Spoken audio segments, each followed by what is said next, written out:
তো যাকে নিমাই বলি তিনিই গোরা, যাকে চৈতন্য বলি তিনিই গোরা।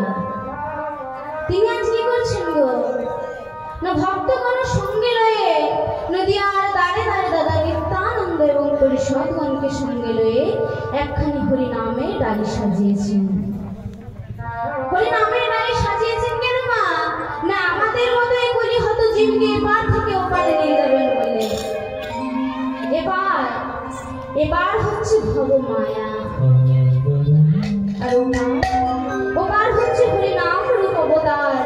তাই গৌর হরি আমার এপার থেকে আমাদের ওই পারে নিয়ে যাবেন, যেই পারে নেই কোনো মায়া, নেই কোনো কলহ, কোনো বিবাদ, সেই পারে মহাপ্রভু আমাদের সকলকে নিয়ে যাবেন। তাই যে আমাদের এই কলিহত জীবীকে এপার থেকে ওপারে নিয়ে যাবে, তার জন্য আমার গৌর হরি একটি মহামন্ত্র দিয়েছেন। সে মহামন্ত্রটি কি বাবা? সে মহামন্ত্রটি আমরা সকলেই জানি, তাই সকলে মিলে আমার সঙ্গে একবার গাইবেন। হরে কৃষ্ণ হরে কৃষ্ণ কৃষ্ণ কৃষ্ণ হরে হরে, হরে রাম হরে রাম, রাম রাম হরে হরে।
যে যে গাইতে পারলেন না বাবা তারা কিন্তু হাততালিও দিলেন না, তাই না? তা হাততালি না দিলে কি হয় বাবা? হাততালি দিলে কি হয় জানেন বাবা? হাততালি দিলে দেখবেন বাবা একটি গাছের নিচে যদি বসে থাকেন, সেই গাছের নিচে বসে থেকে যদি জোরে জোরে হাততালি দেন তো কি হবে গো?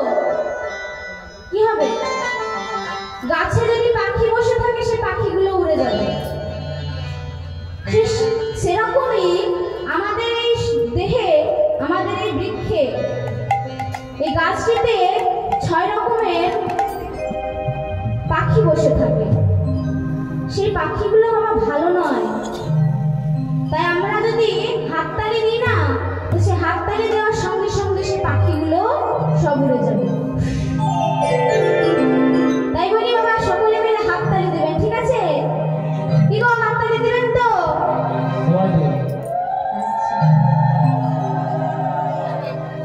তো যাকে নিমাই বলে তিনিই গোরা, যাকে চৈতন্য বলে তিনিই গোরা। তাই গৌর হরি ছেলেবেলার নাম কি ছিল মা না নিমাই? তার গায়ের রং কাঁচা সোনার মতো থাকায় তাকে গোরা বা গৌরাঙ্গ বলিত। তো মাতা মোহনীরাঙ্গর লগ্ন গণনা করিয়া জানিয়াছিলেন যে এই শিশু বিশ্বের ভূভার ধারণ করিবে। তাই তার আরেক নাম রাখলেন কি গো না বিশ্বম্ভর। তাই কি বলছে, কিসের দান চাহে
আগে আমায় কর দাও, তারপর তোমাদের আমি যেতে দেব। প্রভু, তোমায় আমরা কর দেব কেন? কি কারণে কর দেব বলতে পারো? দেখো, তোমাদের একটা কথা বলি, তোমরা যে এত সুন্দর বাড়ি ঘর তৈরি করছো, কি গো মায়েরা, আমরা যে এত সুন্দর বাড়ি ঘর তৈরি করছি, তার জন্য কি করতে হয়? তার জন্য পঞ্চায়েতে আমাদেরকে ট্যাক্স দিতে হয়, তাই তো? পঞ্চায়েতে কর দিতে হয়। তাই গৌর হরি আমার বলছে যে তোমরা এত সুন্দর বাড়ি ঘর তৈরি করছো, তার জন্য তোমরা কি করছো না? সরকারকে ট্যাক্স দিচ্ছ। তোমার ভগবান এত সুন্দর দেহ বাড়িখানি তোমাদের তৈরি করে দিয়েছে, কই তার জন্য তোমরা কর দাও না? আমি তার জন্যই কর চাইতে এসেছি। তখন নাগরিকগণ বলছে, প্রভু বলো বলো কত টাকা দিতে হবে বলো। বলে, না না, আমায় টাকা দিতে হবে না গো, আমায় টাকা দিতে হবে না। আমি কি চাই জানো? আমি তোমাদের ওই দেহখানি কর রূপে দান চাই।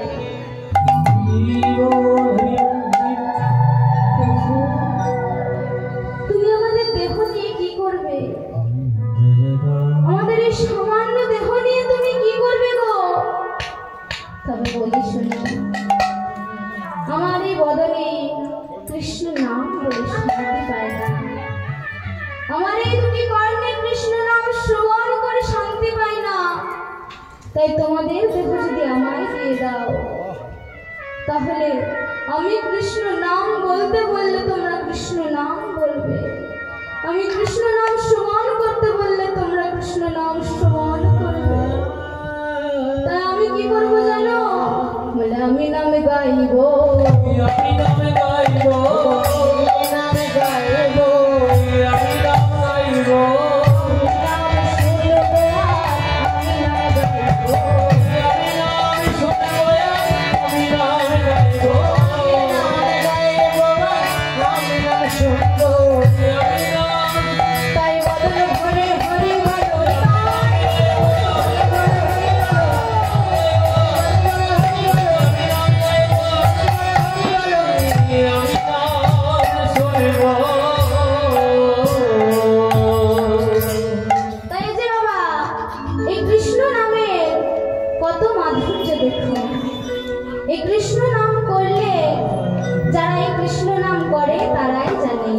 কৃষ্ণ নামের মাধুর্যটা কতটা। শুধু কৃষ্ণ নাম করলে হবে না বাবা, তার আগে কি করতে হবে জানো? তার আগে আমাদেরকে সাধু সঙ্গ করতে হবে বাবা।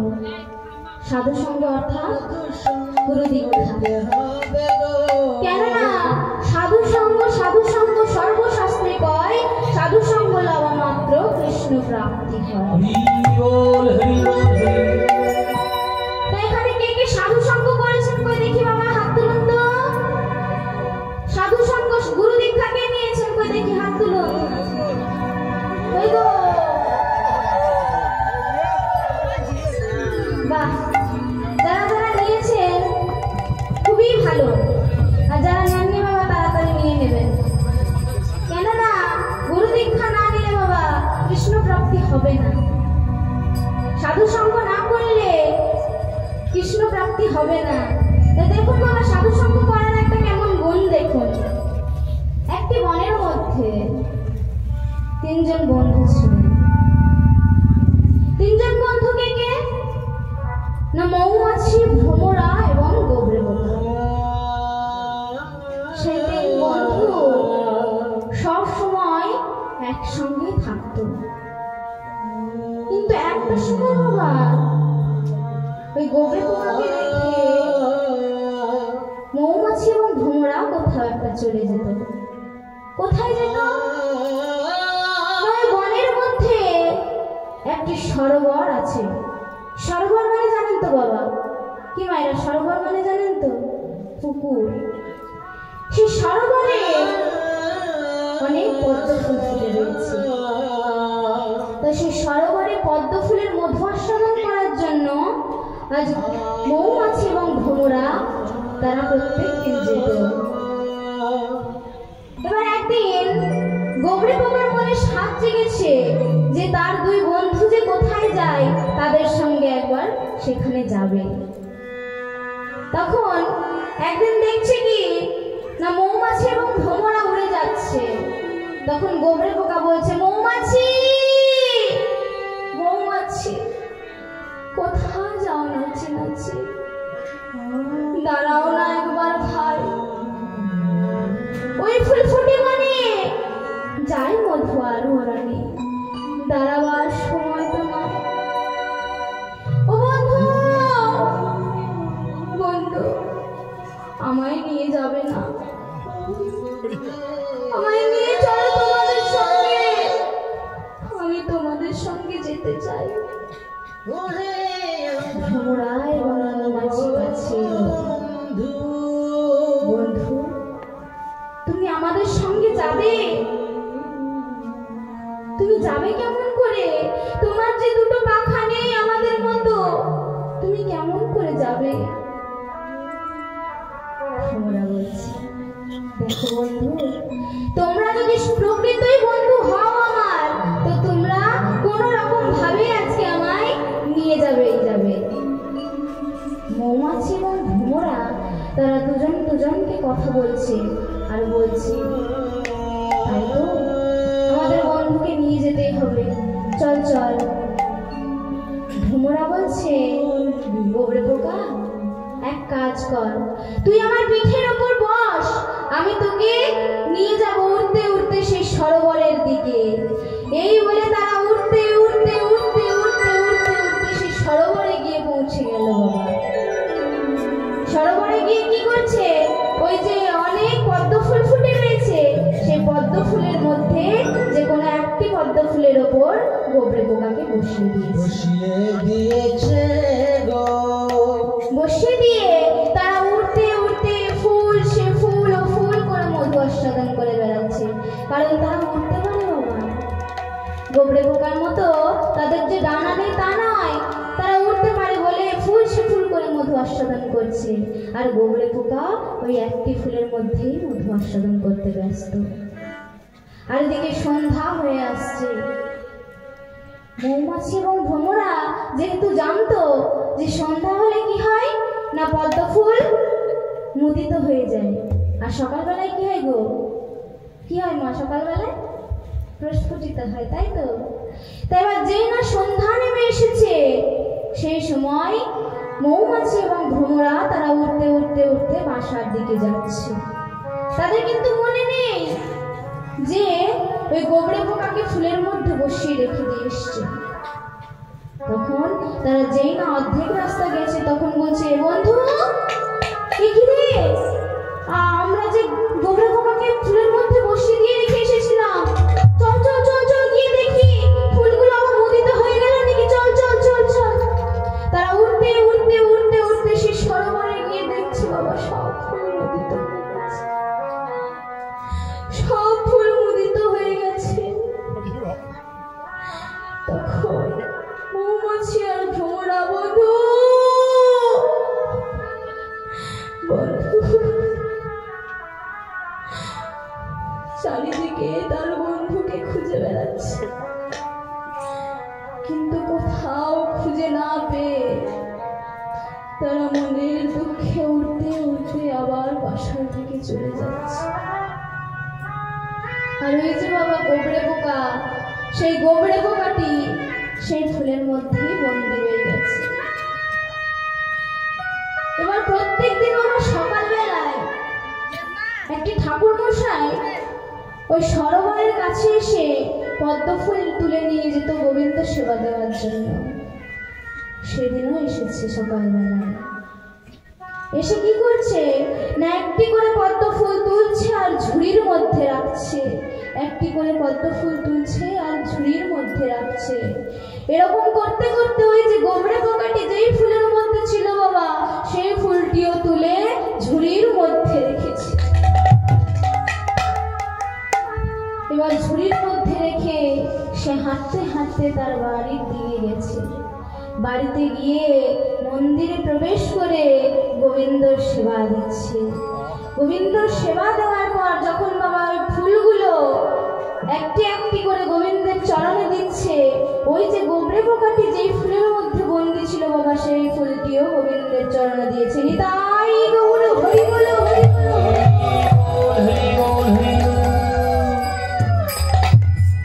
তো দেখুন বাবা, ওই যে গোবরে পোকা, সে তো কোনোদিন জানতো না গো যে আজ সে গোবিন্দের চরণ লাভ করবে, কিন্তু সে অজান্তেই আজ গোবিন্দের চরণ লাভ করেছে। কেন করেছে না, আজ সৎসঙ্গ ধারণ করেছিল বলেই সে আজ গোবিন্দের চরণ লাভ করেছে। তাই বাবা আমাদেরকেও কিন্তু সৎসঙ্গ ধারণ করতে হবে। দেখবেন বাবা, একটি চোরের সঙ্গ যদি আমরা দিই, তো চোরে কি শেখাবে, চল ওই ঘরটা ভেঙে, ওই ঘরের দরজাটা ভেঙে আমরা চুরি করি, ওই তালাটা ভেঙে চুরি করি, চল। আর যদি একটি ভালো মানুষের সঙ্গ করি, সে কিন্তু ভুল পথে গেলে কোনোদিন সেই ভুল পথে যেতে দেবে না, তাকে আটকে দেবে।